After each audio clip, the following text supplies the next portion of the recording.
Malaquias capítulo 4, a partir do verso 1, e diz assim a palavra de Deus: Pois eis que vem o dia e arde como fornalha.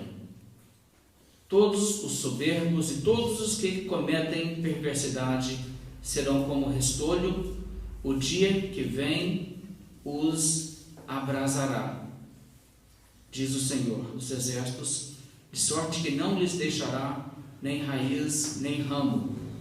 Mas, para vós outros, os que temeis o meu nome, nascerá o sol da justiça, trazendo salvação nas suas asas. Saireis e saltareis como bezerros soltos da estrebaria. Pisareis os perversos, porque se farão cinzas debaixo das plantas de vossos pés. Naquele dia que prepararei, diz o Senhor dos Exércitos. Lembrai-vos da lei de Moisés, o meu servo, a qual lhe prescrevi em Horebe para todo o Israel, a saber, estatutos e juízos. Eis que vos enviarei o profeta Elias, antes que venha o grande e terrível dia do Senhor. Ele converterá o coração dos pais aos filhos e o coração dos filhos a seus pais, para que eu não venha e fira a terra com maldição. Tenha a sua leitura. Esse trecho, como vocês sabem, é o fechamento do Velho Testamento. O livro de Malaquias, ele constitui o último livro do Velho Testamento a ser escrito antes do intervalo, período que chamamos de período intertestamentário, até que venha o Senhor Jesus Cristo, o ministério de João Batista, e começa então as mensagens que nós encontramos vindas de Deus no Novo Testamento.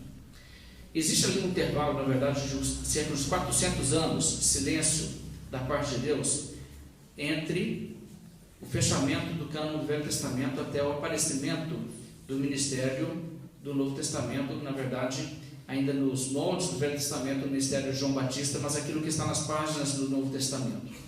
Então, essa realidade nos faz perceber que Deus está prestes a entrar num período de silêncio, em que Ele não estará trazendo mensagem, não haverá revelação, não haverá livro da Bíblia sendo escrito por alguns séculos, na verdade.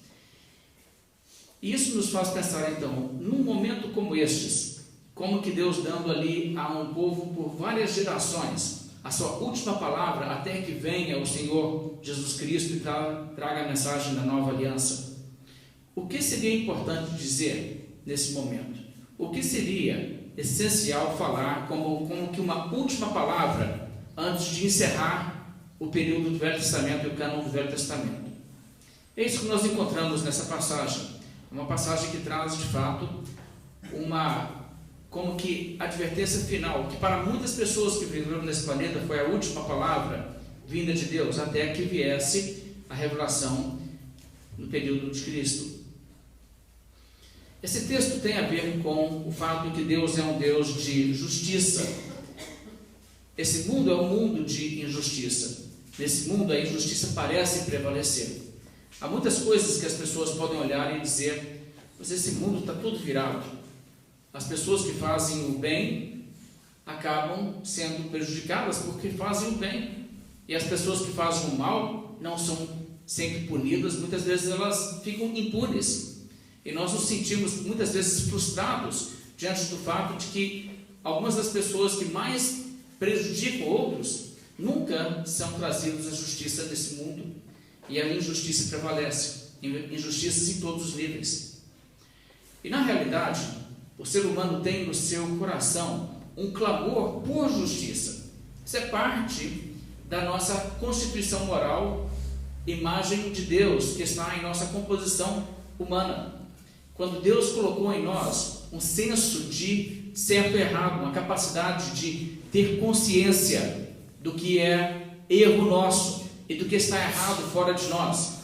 Isso é algo que nos leva a necessariamente viver nesse mundo angustiado, contrariado diante das injustiças.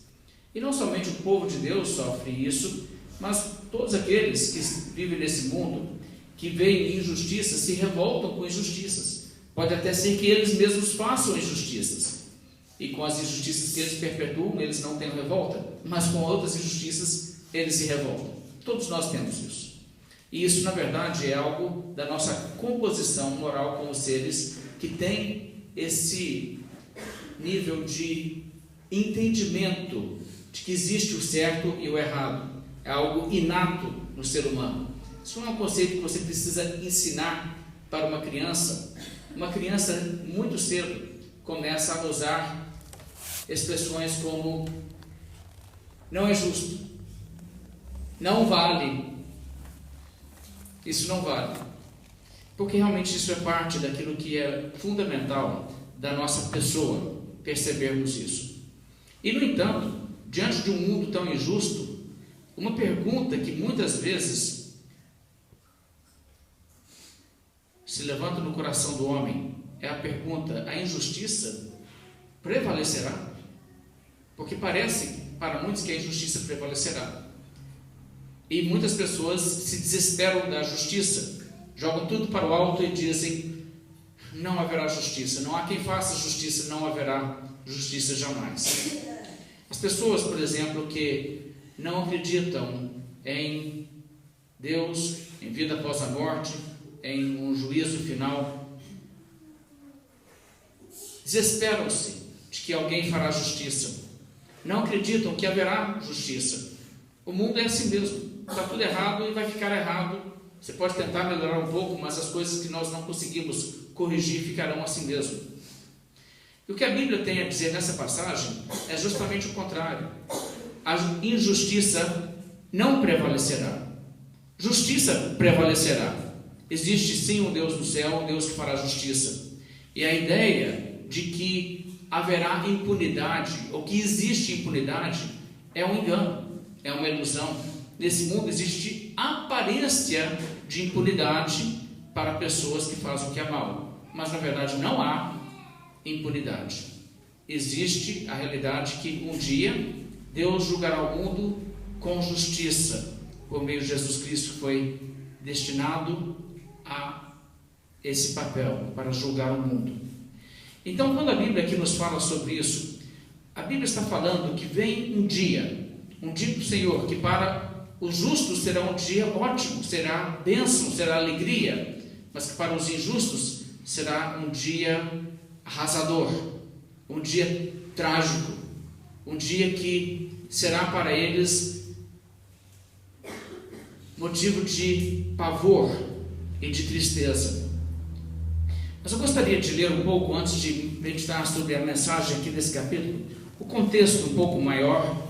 Veja no capítulo 3 de Malaquias, como a partir do verso 13, a palavra do Senhor levanta este questionamento.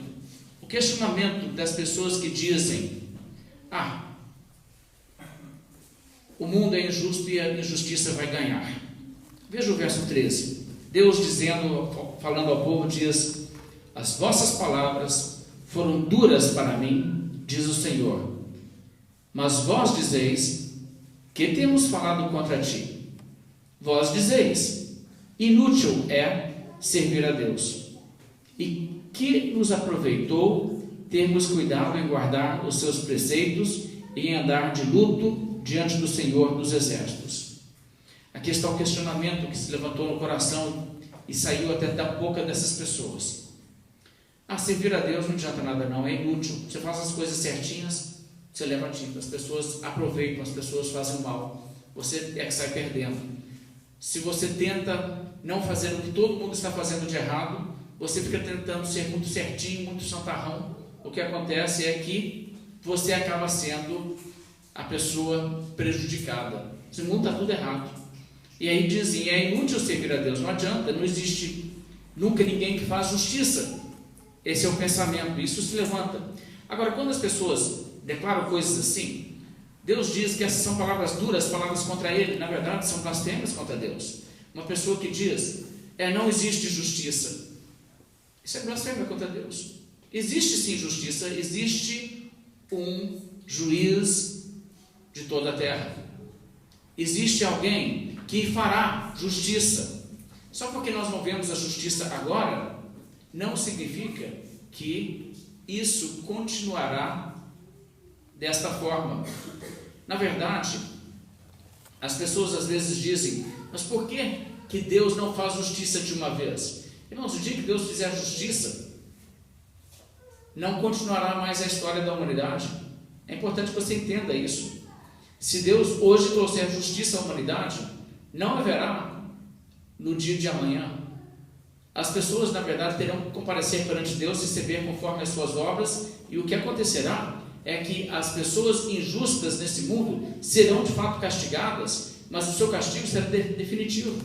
De maneira que, se no propósito de Deus Ele ainda tem o plano de salvar pessoas que estão por aí, necessariamente nesse propósito de salvá-las, Ele não irá trazer nesse momento justiça, ou será impossível para a salvação dessas pessoas. Então, nesse sentido, Deus está adiando aos nossos olhos a vinda do dia do juízo. Não é uma alteração no seu plano original desde o princípio, por isso que eu disse, aos nossos olhos parece que Deus demora a agir. Não, para Deus não existe pressa. Ninguém vai escapar, ninguém vai conseguir fugir e não comparecer no dia do juízo. Nada será esquecido, nenhum crime vai prescrever. Deus vai fazer justiça. Ele tem perfeitamente condições de fazer isso, mas assim Deus está conduzindo o mundo. Agora, no entanto, as pessoas olhando a coisa dessa maneira, as pessoas, especialmente pessoas que tentam de alguma forma guardar os mandamentos de Deus, começam a sentir assim, poxa, eu faço as coisas certas e a minha vida está tão difícil. As pessoas vão levando vantagem e você começa às vezes a assistir o jornal e começa a ficar sabendo de pessoas aí com milhões e milhões de dinheiro roubado, e você começa a pensar, gente, nós aqui passando dificuldade, as pessoas sugando o nosso sangue dessa forma, e nós temos essa sensação de incapacidade absoluta às vezes de fazer alguma coisa para corrigir essa situação. Mas, irmãos, Deus está vendo tudo isso, e o que a Bíblia está aqui nos mostrando é que esse pensamento de não adianta, a nossa causa é perdida, viver para Deus, você só perde com isso.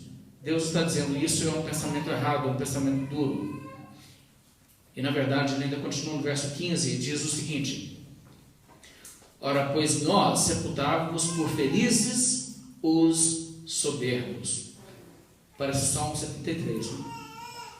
Porque prosperam os ímpios, os soberbos, os arrogantes, os orgulhosos. Nós sepultávamos por felizes os soberbos. Também os que cometem impiedade prosperam, fazem coisa errada e ganham, saem ganhando. Sim, eles tentam ao Senhor, escapam. E é isso que nós vemos acontecendo neste mundo. Então, essa é a cogitação que está aqui levando essas pessoas a falarem palavras duras contra Deus, a, na verdade, blasfemar contra Deus, insinuar que Deus deixa que a injustiça prevaleça. Agora, irmãos, é fundamental que você entenda que, como Deus é o Criador e o originador de todas as coisas, Ele é a causa primária de tudo que existe, na verdade, se a injustiça acontece e Deus pune a injustiça, e Deus corrige e retifica a situação, levando a justiça a prevalecer, isso então demonstra Deus como aquele que criou o mundo, mas não criou o mundo com indiferença para que a injustiça se manifestasse. Se Deus criasse o mundo, o mal fosse praticado, injustiça fosse praticada, e Deus de forma alguma intervisse, o que isso significaria é que Deus estaria lidando de uma forma leviana com a maldade. seres humanos não existiriam se Deus não os tivesse criado. Uma vez que eles são criados, Deus diz: vocês vão prestar a mim contas, e a injustiça será punida. Deus, que é o Criador do universo, é também o seu juiz. Ele é o juiz de todos os seres. Ele é aquele que trará consequências, punição, quando necessário for, sobre aqueles que devem ser punidos por atos de maldade. E uma coisa que nós devemos entender, então, a qualidade de Deus, que faz com que Deus julgue e, de fato, traga castigo sobre as pessoas que são más, que praticam o mal. Isso não é um defeito em Deus, isso é virtude em Deus, isso é uma qualidade em Deus, que se nós não entendêssemos que Deus estivesse assim, e pensássemos em Deus como um Deus bonachão, que nunca engrossa com ninguém, estaríamos caracterizando Deus não como um Deus bom, mas como um Deus mau, como um Deus omisso, indiferente com a injustiça. Isso seria defeito, não seria virtude. E nós temos um pensamento que é muito forte em nossa sociedade, que entende Deus dessa forma. Deus é um Deus que ama as pessoas, Ele ama tanto as pessoas, que por mais que as pessoas venham a se rebelar contra os caminhos do bem, Deus nunca pune. Ele nunca pune, porque Deus não faz isso. Esse retrato, esse pensamento sobre Deus é um pensamento que, na verdade, cria uma imagem de Deus que é um Deus corrompido, um Deus que tem uma atitude desse tipo. Eu gosto de você, portanto, vamos tapar tudo com um pano quente. Eu gosto de você, portanto, já que eu gosto de você, deixa para lá, deixa rolar. Está errado mesmo, mas vamos fazer vista grossa? Vamos, então vamos. Sabe, isso não é uma coisa correta. Isso não seria uma imagem boa de Deus. Agora, as pessoas se convencem disso e reagem negativamente contra a ideia de um Deus justo, de maneira que quando você mostra, a Bíblia fala de um Deus que trará justiça, e justiça significa onde há erro, onde há injustiça, haverá punição. As pessoas dizem: mas que Deus mau. Veja que falácia, que ideia, que pensamento errado. E sabe, e dessa forma de pensar, as pessoas se tornam cativas. Agora, eu quero dar um exemplo de como os pensamentos falsos se tornam obstáculos no raciocínio objetivo e claro das pessoas. Existe, por exemplo, em algumas linhas de budismo, o pensamento que diz o seguinte: se você descrever a Deus, você o confinou a ser algo inferior àquilo que nunca poderia ser descrito. Conceito um pouco abstrato. Então vou tentar elaborar. A coisa é mais ou menos assim. Se você diz Jesus é Senhor, só pelo fato de você poder falar que Ele é Senhor, você o define, e por defini-lo, você o reduz de maneira que Ele não pode ser mais. Porque se Deus fosse e Jesus fosse grande mesmo, Ele seria tão grande que nenhuma palavra jamais poderia ser pronunciada sobre Ele. De maneira que, se você chega e diz: olha, Deus é justo, Deus é bom, Deus é amor e Deus é santo, cada vez que você abre a boca, Ele está dizendo: você está diminuindo o ser em que eu penso, Ele é menos do que Ele era agora. Esse aí que você crê não é tão grande quanto o meu. Por quê? Como que é o seu? O meu nós não podemos falar, nós não podemos escrever, porque Ele está além disso, sustente. Agora veja, isso é um raciocínio tão assim, tolo. Parece que as pessoas não pensam mesmo, né? Como que Ele é? Ele, além de ser descrito, obrigado pela descrição. É uma descrição, irmãos, só que é uma descrição muito tola. Na verdade, essa forma de pensar faz com que algumas pessoas que têm sido criadas a pensar dessa maneira e não questionam, isso é válido. Você chega e prega para eles o cristianismo, o Deus da Bíblia, você prega a mensagem da Bíblia, e eles olham para você e imediatamente você começa a dizer: existe um Deus que é bom. Bom? Então Ele é menos do que eu tinha pensado. porque eu tinha pensado que ele não podia ser descrito com uma palavra assim. Entende? Aí você já imediatamente esbarra numa barreira e a pessoa descarta a sua mensagem como se fosse boa mesmo, seria uma mensagem assim.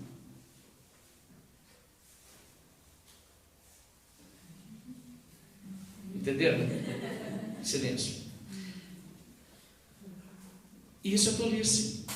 Isso, irmãos, é o que nós chamamos na retórica de um sofisma. É também um sofisma dizer: eu creio que Deus é um Deus bom, por isso Ele é um Deus que não pune. Não, irmãos, não é assim. Não é assim. O mal precisa sim ser confrontado. E o Deus da Bíblia é um Deus que é ativo em julgar e trazer justiça. Não deixar que prevaleça a injustiça. Por isso esse pensamento dessas pessoas que não adianta, o mal vai sempre vencer, porque o mundo nós vemos que as coisas parecem ser assim. Isso é na verdade um pensamento errado. Pensar que é dessa forma, como pessoas dizem: Deus não vai castigar ninguém, Deus não é assim, é blasfemar contra Deus, porque é atribuir a Deus corrupção moral. Mas no meio disso, um grupo de pessoas aqui em Malaquias 3 começa a conversar entre si e pensar: mas não é assim não, não é assim não. Veja o verso 16 do capítulo 3. Então os que temiam ao Senhor falavam uns aos outros, o Senhor atentava e ouvia. Sabe que Deus ouve tudo que a gente conversa? Alguém chega para você e fala assim, né? Esse mundo é muito injusto, as coisas nunca vão dar certo, não. Não tem jeito, não tem jeito. Deus está ouvindo. Você rebate e diz: não, Deus é justo, o bem vai vencer, o bem vai prevalecer. Deus ganha, Deus ganha. Deus ouve também. Em cada conversa particular, numa reunião como essa, em qualquer lugar, Deus é testemunha de tudo aquilo que nós estamos fazendo, tudo aquilo que nós estamos falando. Veja só, o Senhor atentava e ouvia. Havia um memorial escrito diante dele para os que temem ao Senhor e para os que se lembram do seu nome. Ou seja, aqueles que tomam a postura: vamos confiar no Senhor. Sim, Deus é um Deus de justiça, sim. O memorial é escrito perante o Senhor para eles, essa linguagem aqui simbólica, para dizer que não será pagado isso. Deus recompensará essa postura. E então o verso 17 e 18 prossegue e diz: esses que assim fazem, que não persistem nesse pensamento de achar que a injustiça vence, eles serão para mim, Deus diz, particular tesouro naquele dia que prepararei, diz o Senhor dos Exércitos. Poupá-los-ei, como um homem poupa a seu filho que o serve. Então vereis outra vez a diferença entre o justo e o perverso, entre o que serve a Deus e o que não o serve. E aí que ele começa a falar que vem o dia do Senhor, que é o dia do juízo, no capítulo 4. Sabe, neste mundo você não vai ver que há diferença entre o justo e o injusto, no sentido em que a Bíblia está dizendo aqui. No sentido em que não há recompensa para a justiça aqui, não há retribuição para a injustiça aqui. A coisa não é assim. Você não faz e colhe imediatamente, você não paga nessa vida. Muita gente faz coisas absurdas e horríveis e nada lhes acontece. Parece que vivem tranquilamente, vivem uma vida feliz comparado com outras pessoas que são boas e sofrem. A coisa parece assim, mas não é dessa forma, porque vem um dia que Deus vai fazer justiça.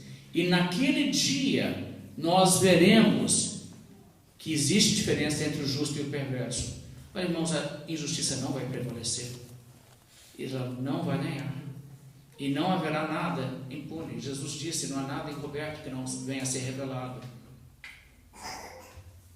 Nada. Não há vitória do erro. E um dia, quando Jesus vier como juiz de toda a terra, e quando Ele julgar o mundo com justiça, as pessoas verão.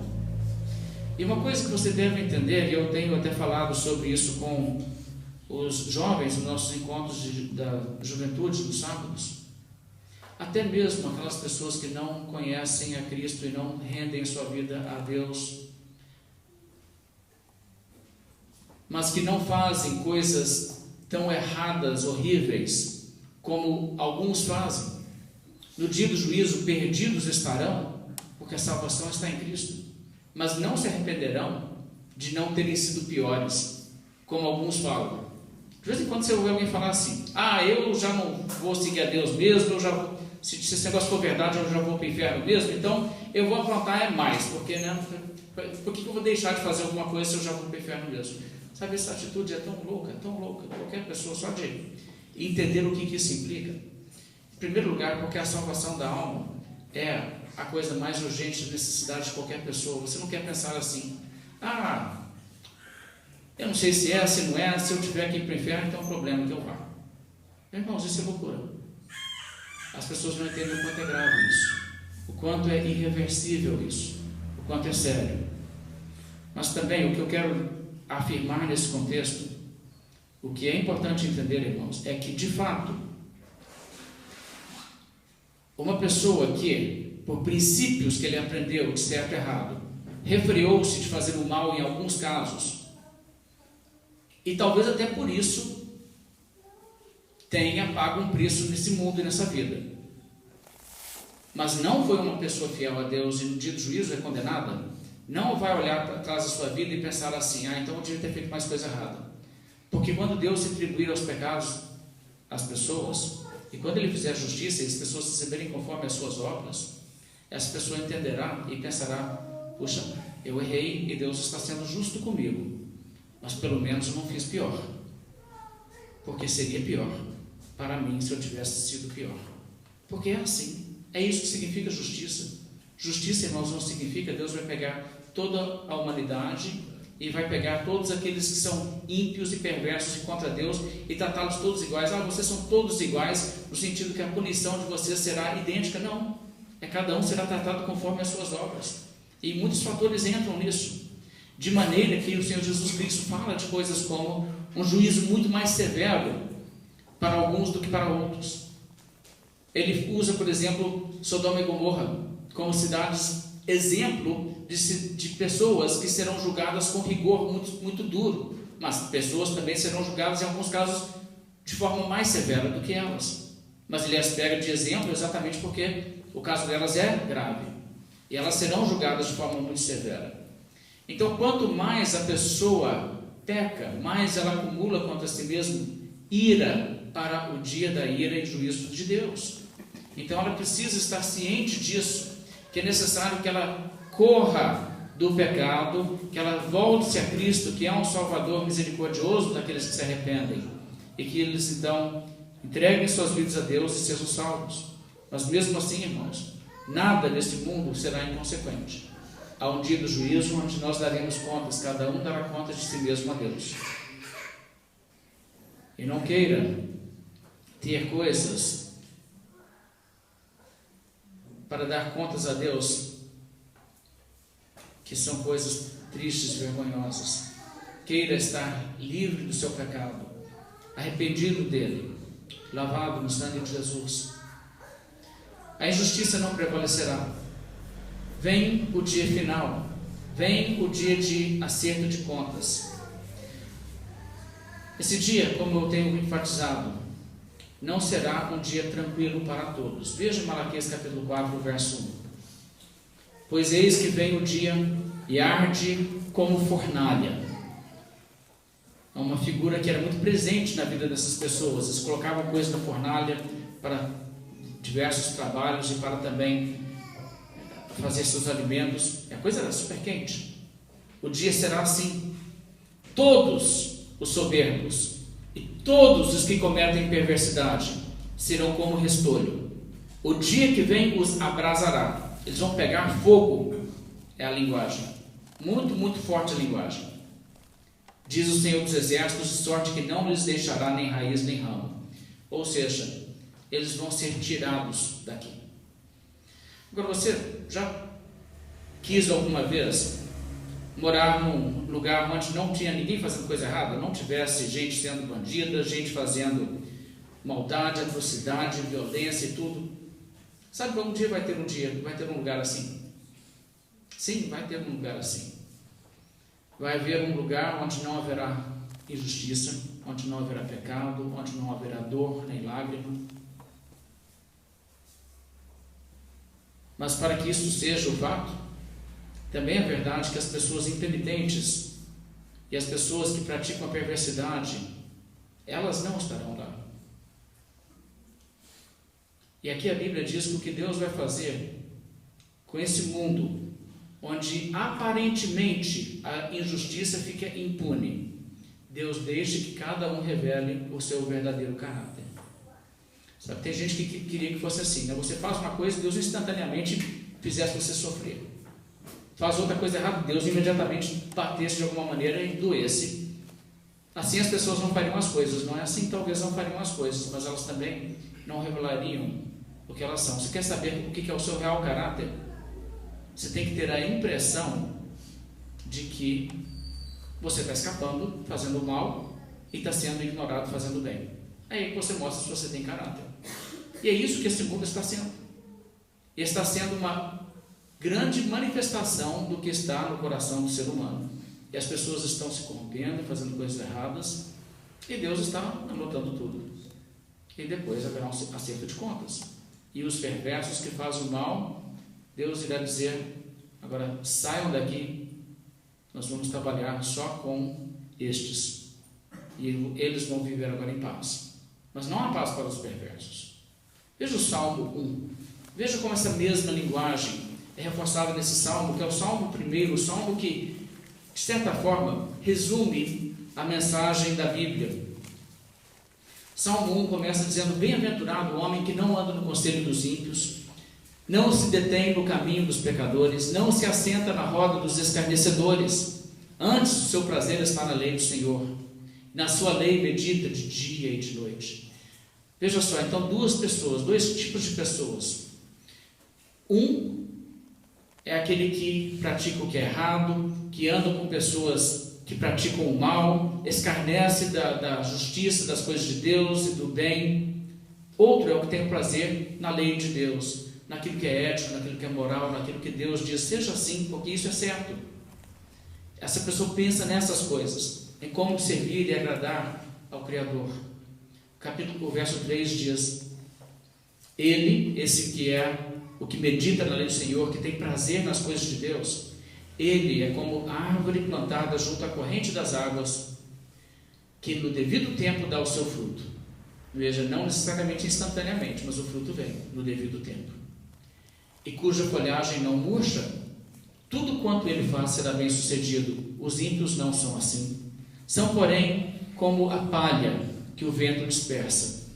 Veja a linguagem. A palha que o vento dispersa. Você está vendo gente aí no mundo, gente ímpia, gente pregando a mentira, vivendo a mentira, vivendo a maldade. Hoje você vê, mas daqui a pouco já não estarão. Porque Deus os removerá. E haverá, na verdade, novos céus e nova terra, onde haverá justiça. Mas esses não estarão lá. Eles são como a palha que o vento dispersa. Por isso o verso 5 diz: por isso os perversos não prevalecerão no juízo, nem os pecadores na congregação dos justos, pois o Senhor conhece o caminho dos justos, mas o caminho dos ímpios perecerá. O caminho dos ímpios perecerá. Haverá um dia em que não haverá mais ímpios por aí. Você procurará alguém que faz uma coisa errada e você não achará. Pensou que dia? Vai ser uma outra coisa, não é? Mas é isso que a Bíblia está dizendo. Agora, que isso se cumprirá, Jesus nos garante, a Bíblia nos garante. Só que, nesse momento, não vemos a coisa assim ainda. No entanto, o que a Bíblia está dizendo é que quando Deus fizer justiça, não será um dia feliz para todos. Para pessoas soberbas, para pessoas perversas, será como o fogo que se abrasa sorte que não lhes deixará nem raiz nem ramo. Serão totalmente tirados. Mas para outros será motivo de alegria, será um dia abençoado, será o início de uma eternidade incrivelmente abençoada. Deus diz: eles serão para mim peculiar tesouro naquele dia. Isso é Malaquias capítulo 3, verso 17. Eu leio isso aí, é uma das coisas que eu tenho até dificuldade de registrar na minha cabeça. Você consegue pensar uma coisa dessas? Que Deus olharia para nós e nós seríamos para Ele um tesouro, o seu tesouro, o que é precioso para Ele. Irmãos, é a graça de Deus que faz com que seja assim, mas pela graça de Deus, aqueles que Ele redime e salva são preciosos aos seus olhos. E por isso também, o que esse dia significa para as pessoas que são as pessoas fiéis ao Senhor, as pessoas que andam no caminho de Deus, que andam no caminho da justiça, que seguem Jesus Cristo. Ele diz: para vós outros que temeis o meu nome, nascerá o sol da justiça, o raiar de um novo dia. Um dia onde o sol que brilha sobre a terra será como uma inundação de justiça que entra em todos os lugares, que nem a cortina consegue impedir de declarar para todos que estão ali atrás da cortina fechada: já é dia. Será assim. Nascerá o sol da justiça, trazendo salvação nas suas asas. Saireis e saltareis como bezerros soltos da estrelaria. Que figura, eu acho isso tão bonito. Veja em Apocalipse algo do que a Bíblia diz sobre isso. A linguagem da Bíblia é tão maravilhosa quando ela nos mostra o que significa aquilo que Deus está para fazer para o seu povo.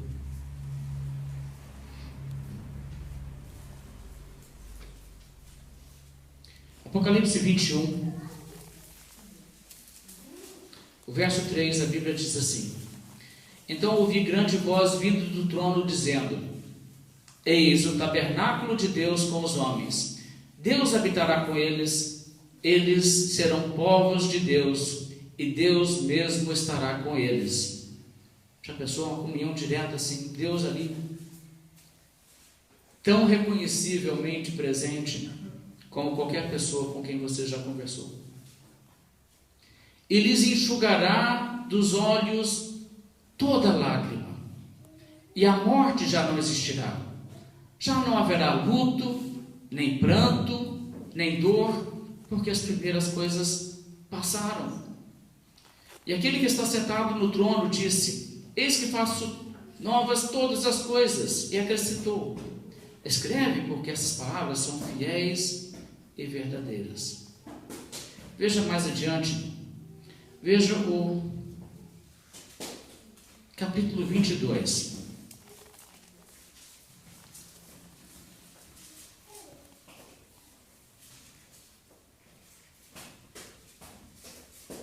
Então me mostrou o rio da água da vida, brilhante como cristal, que saía do trono de Deus e do Cordeiro. No meio da sua praça, de uma e outra margem do rio, está a árvore da vida, que produz 12 frutos, dando seu fruto de mês em mês, e as folhas da árvore são para a cura dos povos. Nunca mais haverá qualquer maldição. Nela estará o trono de Deus e do Cordeiro, e os seus servos o servirão. Contemplarão a sua face, nas suas frontes está o nome deles. Então já não haverá noite, nem precisam eles de luz de candeia, nem da luz do sol, porque o Senhor Deus brilhará sobre eles, e reinarão pelos séculos dos séculos. Irmãos, essas coisas Jesus Cristo ensina e nos garante. E é disso que está falando Malaquias quando diz: Para vós outros que temeis o meu nome, nascerá o sol da justiça, trazendo salvação nas suas asas. Vocês vão ter uma alegria impossível de conter. Será como que explosão dentro do peito de alegria, de felicidade. Não haverá mais a opressão, não haverá mais a maldade. Eu falo isso hoje, até ciente que esses dias muitos têm pensado e falado sobre a igreja perseguida, como o povo de Deus na face da terra tem sido sujeito a tanta injustiça.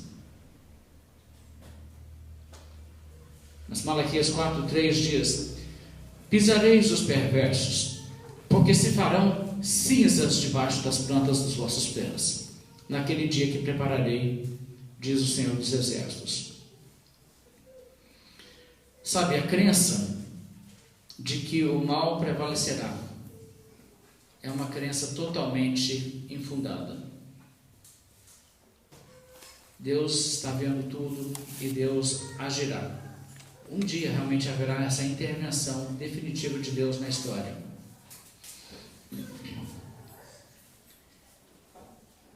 O que fazer diante disso?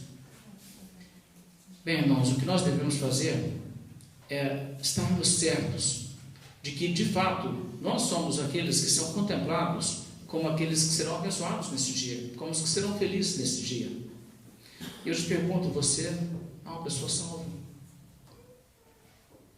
Você tem certeza disso? Você conhece realmente o ensinamento de Cristo e segue a Cristo de fato? Porque Jesus disse: nem todo aquele que me diz Senhor, Senhor entrará no reino dos céus, mas aquele que faz a vontade de meu Pai que está nos céus. E ele disse: o dia do juízo será como uma pessoa que constrói uma casa sobre a areia, e quando vem a tempestade, a casa desaba, perda total. Assim será com toda pessoa que não segue os seus ensinamentos. Mas ele também disse: aquele que ouve a sua palavra e crê e segue aquilo que ele ensinou, ele dá essa garantia tão segura quanto a sua palavra é fiel, de que essa pessoa será como alguém que edificou a casa sobre uma rocha, e virá a tempestade, e baterá com ímpeto contra a casa, a chuva, o vento, tudo, mas a casa fica firme, porque é edificada sobre a rocha.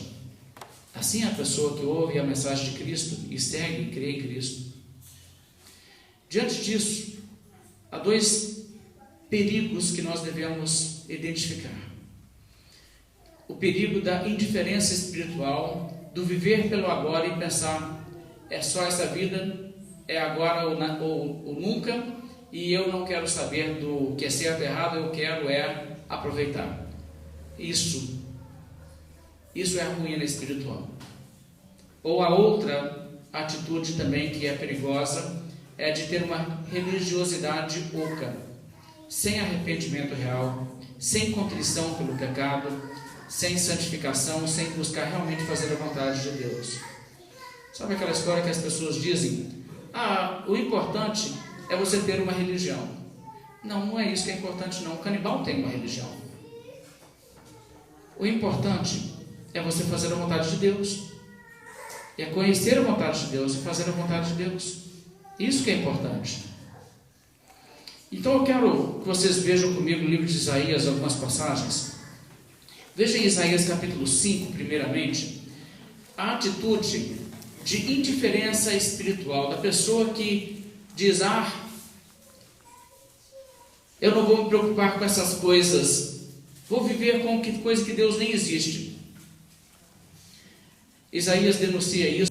Capítulo 5, verso 8, ele diz: ai dos que ajuntam casa a casa, reúnem campo a campo, até que não haja mais lugar, e ficam como únicos moradores no meio da terra. A meus ouvidos, disse o Senhor dos Exércitos, em verdade, muitas casas ficarão desertas, até as grandes e belas sem moradores. e 10 geiras de vinha não darão mais do que um bato, e um homem cheio de semente não dará mais do que um efa.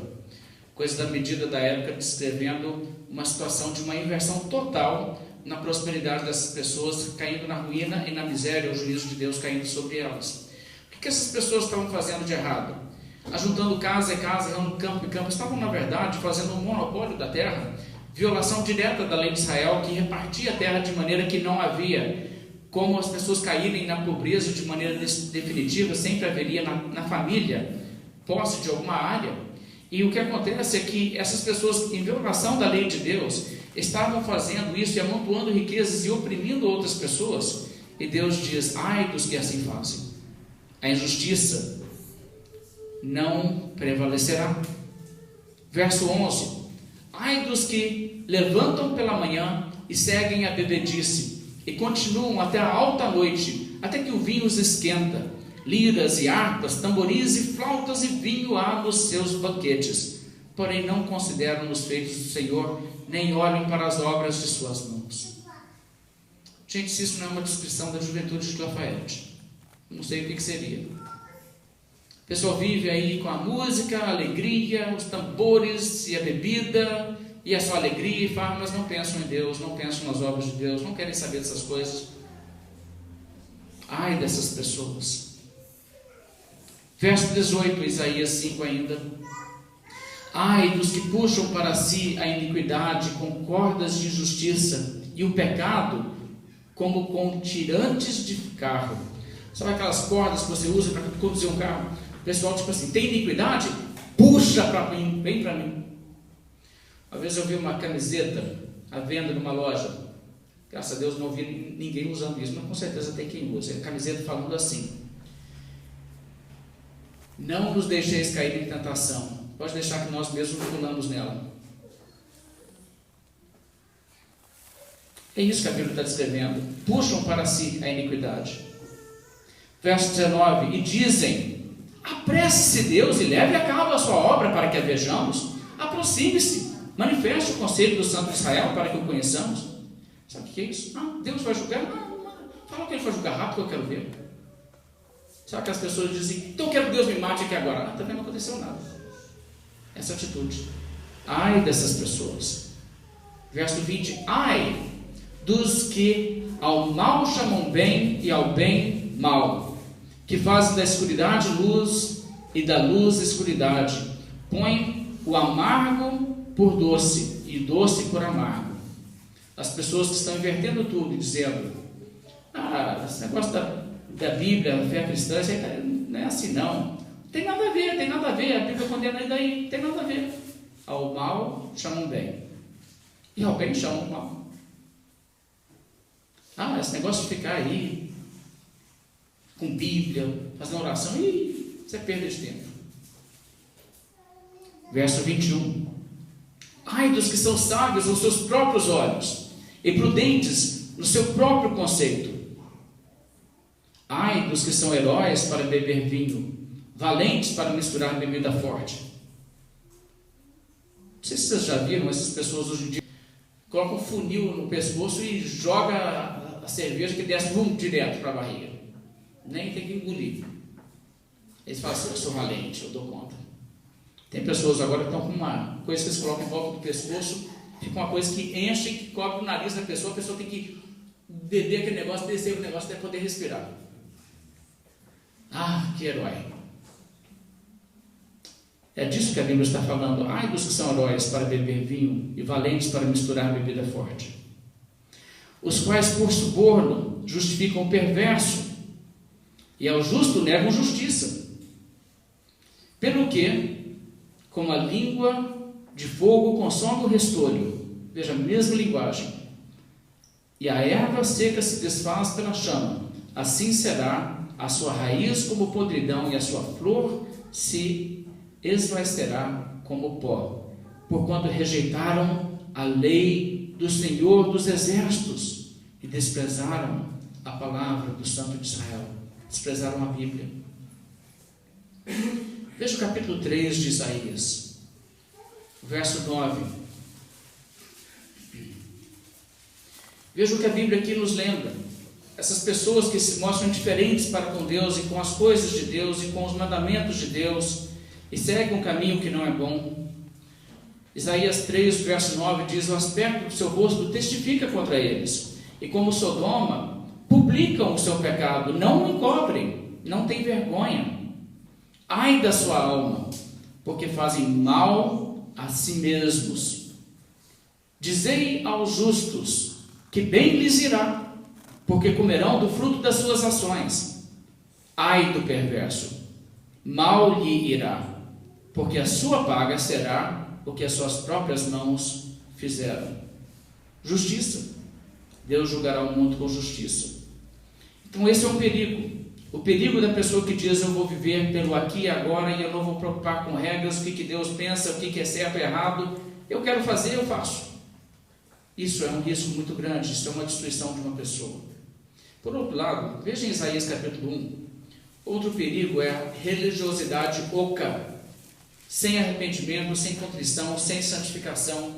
Sabe, a pessoa que diz assim: não, eu tenho uma religião, eu tenho meus ritos, eu pratico minhas coisas, eu sou muito fiel, eu sou muito devoto naquilo que eu faço, mas não existe um quebrantamento interno de realmente se colocar diante de Deus com o coração que diz: Senhor Deus, eu não quero ter uma religião onde eu faça a minha vontade, eu quero fazer a sua vontade. O que o Senhor quer de mim? O que é realmente a verdade? O que realmente o Senhor exige de mim? Sem uma atitude que diz: não, o que é errado, eu vou me afastar daquilo. Sabe, é muito fácil você ser religioso, você ter uma igreja, congregar na igreja, e mesmo assim ter uma vida toda podre, cheia de pecado. É muito fácil. Como é fácil? Está cheio disso. Isso não impressiona a Deus. Isaías capítulo 1, verso 2, eu quero que vocês leiam comigo essa censura que Deus traz ao povo de Israel que estava nesse estilo de vida. Tinham religião, mas era oco. Não tinham coração quebrantado, não tinham arrependimento, não eram humildes perante Deus. Isaías capítulo 1, verso 2: ouvi, ó céus, e dá ouvidos, ó terra, porque o Senhor é quem fala. Criei filhos e os engrandeci, mas eles estão revoltados contra mim. O boi conhece o seu possuidor, o jumento o dono da sua manjedoura, mas Israel não tem conhecimento. O meu povo não entende. Ai desta nação pecaminosa, povo carregado de iniquidade, raça de malignos, filhos corruptores. Abandonaram o Senhor, blasfemaram do Santo de Israel, voltaram para trás. Por que haveis ainda de ser feridos, visto que continuais em rebeldia? Toda a cabeça está doente, todo o coração enfermo, desde a planta do pé até a cabeça, não há nele coisa sã, senão feridas, contusões, chagas inflamadas, umas e outras não espremidas, nem atadas, nem amolecidas com óleo. A vossa terra está assolada, as vossas cidades consumidas pelo fogo, a vossa lavoura, os estranhos devoraram em vossa presença, e a terra se acha devastada como numa subversão de estranhos. A filha de Sião é deixada como quem choça na vinha, como palhoça no pepinal, como cidade sitiada. Se o Senhor dos Exércitos não nos tivesse deixado alguns sobreviventes, já nos teríamos tornado como Sodoma e semelhantes a Gomorra. Ouvi a palavra do Senhor, vós, príncipes de Sodoma.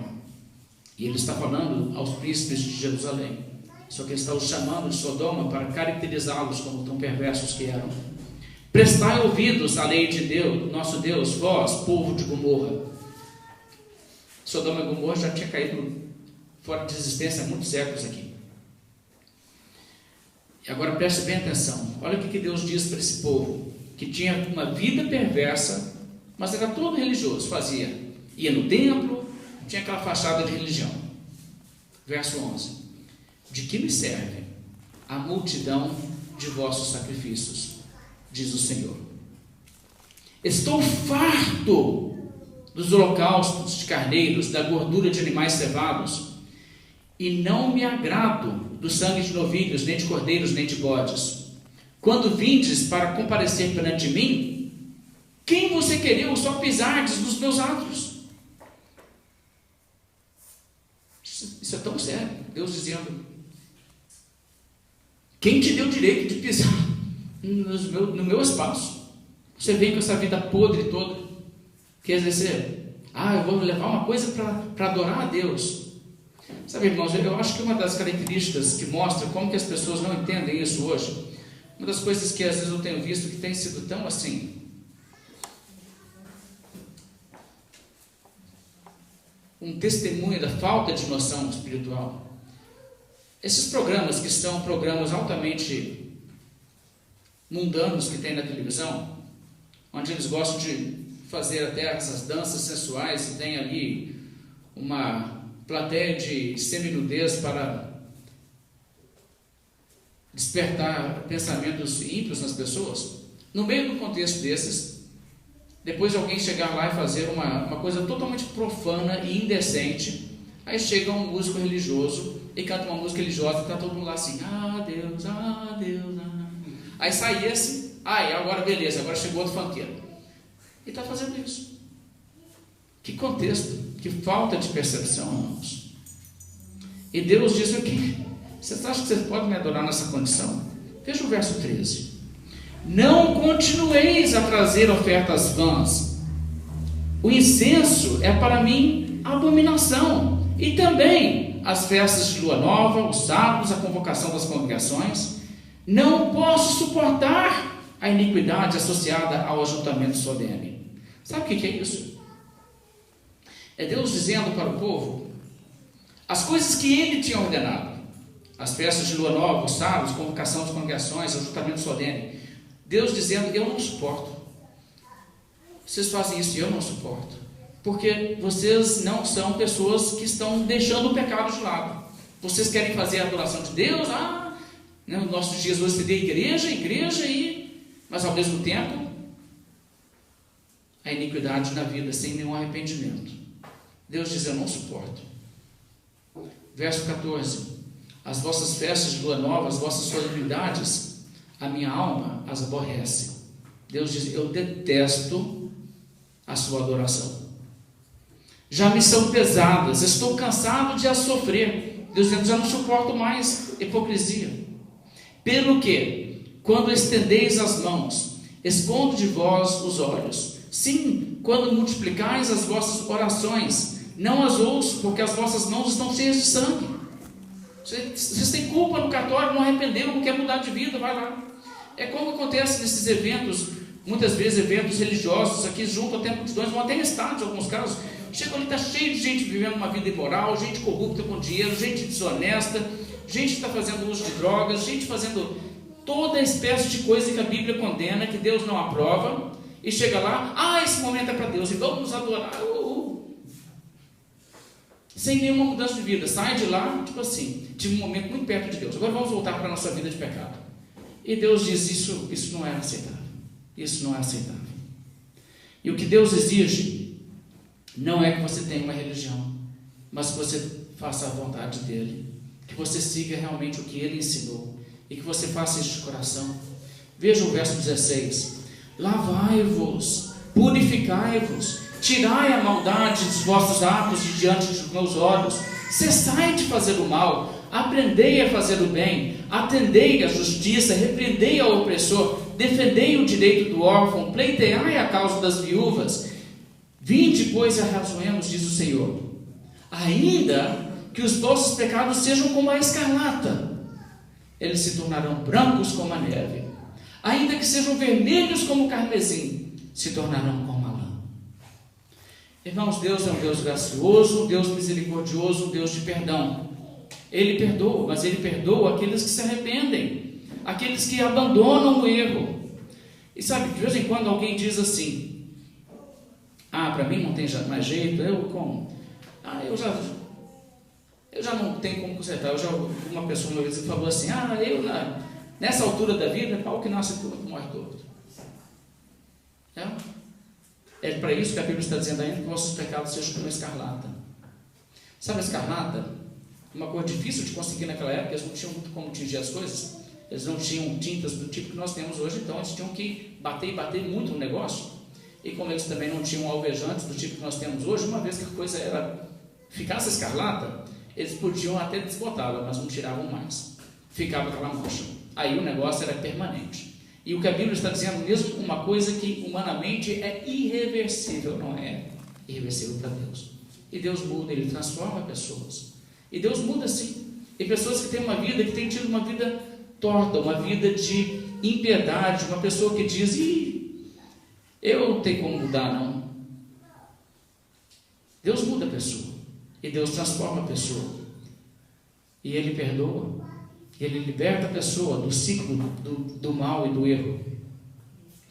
Mas sabe, irmãos, o que a Bíblia está dizendo a essa altura é que Deus sim faz essas coisas. E Ele abençoa e Ele perdoa. Mas as pessoas que não fizerem assim, e as pessoas que não tiverem essa disposição de fato seguirem a Cristo, os seus ensinamentos, essas pessoas serão como a palha que o vento arrebata. Eles não estarão presentes quando Deus criar um mundo de justiça. Eles estarão do lago que arde com fogo e enxofre. Essa é a parte que lhes cabe. Quanto, porém, aos mentirosos, aos covardes, aos idólatras, aos feiticeiros, todos os mentirosos, a parte que lhes cabe é o lago que arde com fogo e enxofre, esta é a segunda morte. Por isso, uma última passagem. Veja Isaías 55. Deus oferece o perdão.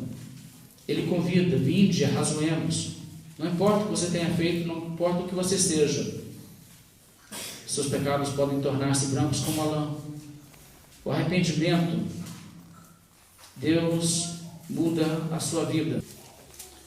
Buscai o Senhor enquanto se pode achar. Invocai-o enquanto está perto. Deixe o perverso o seu caminho, o iníquo os seus pensamentos. Converta-se ao Senhor, que se compadecerá dele, e volte-se para o nosso Deus, porque é rico em perdoar.